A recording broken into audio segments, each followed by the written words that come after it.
මාර්තු මස මුලදී ඇමරිකානු හමුදා ප්‍රහාරයකින් ජීවිතක්ෂයට පත් වූ ඉරානයේ ආධ්‍යාත්මික නායකයා කවුද? අයතුල්ලා අල් ඛමේනි. මේ යන විට ඔහුගේ වයස කීයද? 86යි. මැද පෙරදිග කලාපයේ පවතින ගැටුම් හේතුවෙන් වඩාත් කතාබහට ලක් වූ සමුද්‍ර සන්ධිය කුමක්ද? හෝමුස් සමුද්‍ර සන්ධිය. හෝමුස් සමුද්‍ර සන්ධිය ආසන්නයේ පිහිටි මුහුද කුමක්ද? අරාබි මුහුද. ලෝක මුහුදු පැලෑටි දිනය කවදාද? මාර්තු 1 වෙනිදා. ලෝක වනජීවී දිනය කවදාද? මාර්තු 3 වෙනිදා. 2026 වර්ෂයේ ලෝක වනජීවී දින තේමාව කුමක්ද? ඖෂධීය සහ සුවඳ ශාක, සෞඛ්‍ය, උරුමය සහ ජීවනෝපාය සුරැකීම. මාර්තු 4 වෙනි දින මෙරට මුහුදු සීමාව ආසන්නයේදී ටෝපිඩෝ ප්‍රහාරයකින් විනාශ වූ ඉරාන නෞකාව කුමක්ද? IRIS ඩේනා. T20 ලෝක කුසලාන ක්‍රිකට් තරගයක වේගවත්ම ශතකය රැස් කළ ක්‍රීඩකයා කවුද?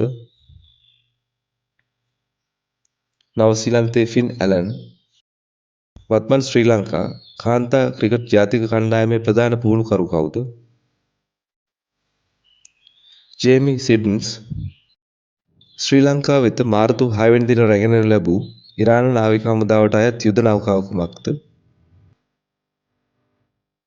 IRIS බුෂර්ඩ්.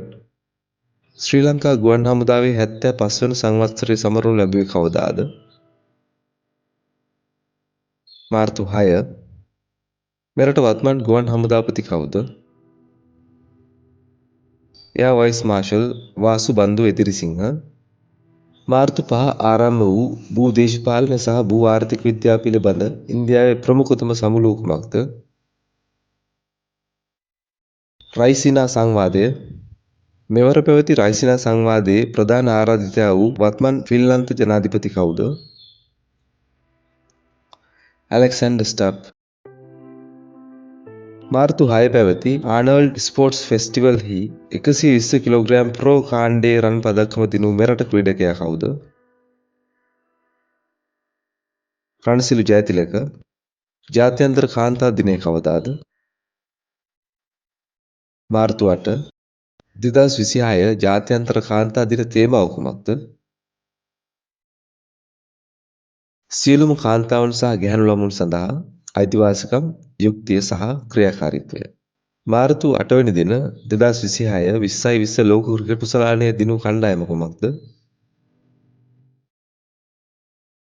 ඉන්දියාව. 2026 2020 ලෝක ක්‍රිකට් අනුශූරතාවය දිනූ කණ්ඩායම කුමක්ද? නවසීලන්තය. ඉරානයේ නව ආධ්‍යාත්මික නායකයා කවුද? මොජ්තබා අල් ඛොමේනි. ශ්‍රී ලංකා ජාතික ක්‍රිකට් කණ්ඩායමේ නව ප්‍රධාන පුහුණුකරු ලෙස පත් කර ඇත්තේ කවුද? ගැරි කර්ස්ටන්. ලංකා විදුලි බල මණ්ඩලය අහෝසි කරමින් පිහිට වූ නව සමාගම් 6 මොනවාද? ජාතික පද්ධති ක්‍රියාකරු සමාගම, විදුලි ජනන ලංකා සමාගම, ජාතික සම්ප්‍රේෂණ ජාල සේවා සපයන්නන්ගේ සමාගම, එනර්ජි වෙන්චර්ස් ලංකා සමාගම, විදුලි බෙදා හැරීම ලංකා සමාගම, සේවක අරමුදල සමාගම, ශ්‍රී ලංකා සංචාරක ප්‍රවර්ධන අධිකාරියේ නිල ලියාපදිංචි සහිත මෙරට ප්‍රථම පූර්ණ ක්‍රියාකාරී සංචාරක ජංගම යෙදුම කුමක්ද? Lily Lanka app. 98 වැනි ඔස්කා සම්මාන උළෙලේ හොඳම චිත්‍රපටය ලෙස සම්මාන දිනූ චිත්‍රපටය කුමක්ද? One Battle After Another. එහිදී හොඳම අධ්‍යක්ෂණයට හිමි සම්මානය දිනාගත්තේ කවුද? Paul Thomas Anderson. ලෝක සතුට දර්ශකයේ පළමු ස්ථානය දරන්නේ කවර රටද? ෆින්ලන්තය. ශ්‍රී ලංකාව ලෝක සතුට දර්ශකයේ පසුවන්නේ කීවෙනි ස්ථානයේද? 134. ජාත්‍යන්තර වනාන්තර දිනය කවදාද? මාර්තු 21. 2026 වර්ෂය සඳහා ජාත්‍යන්තර වනාන්තර දින තේමාව කුමක්ද? වනාන්තර සහ ආර්ථිකයන් ලෝක කවි දිනය කවදාද? මාර්තු 21. මාර්තු 19 දින මෙලොවින් සමුගත් සටන් කලා ශිල්පියෙකු ලෙස සහ ප්‍රකට හොලිවුඩ් නළුවෙකු වූයේ කවුද? චක් නොරිස්. ලෝක ජල දිනය කවදාද? මාර්තු 22. 2026 වර්ෂ සඳහා ලෝක ජල දිනයේ තේමාව කුමක්ද? ජලය සහ ස්ත්‍රී පුරුෂ සමාජභාවය. මාර්තු 27 දින නේපාලයේ නව අගමැති ලෙස දිවුරුම් දුන් එරට ප්‍රසිද්ධ රැප් ගායන ශිල්පියා කවුද?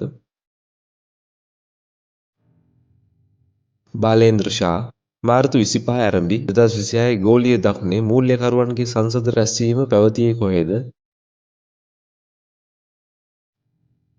චීනයේ බීජිං නුවර. බලශක්ති සුරක්ෂිතතාවය වෙනුවෙන් මාර්තු 29 ආරම්භ කරන ලද ජාතික වැඩසටහනේ නම කුමක්ද? සුරාකිමු ලංකා. මෙරට ශ්‍රේෂ්ඨාධිකරණයේ නඩු ඉලෙක්ට්‍රොනිකව ගොනු කිරීමට සූදානම් කරන ව්‍යාපෘතියේ නම කුමක්ද? ඊ-කෝඩ්ස්.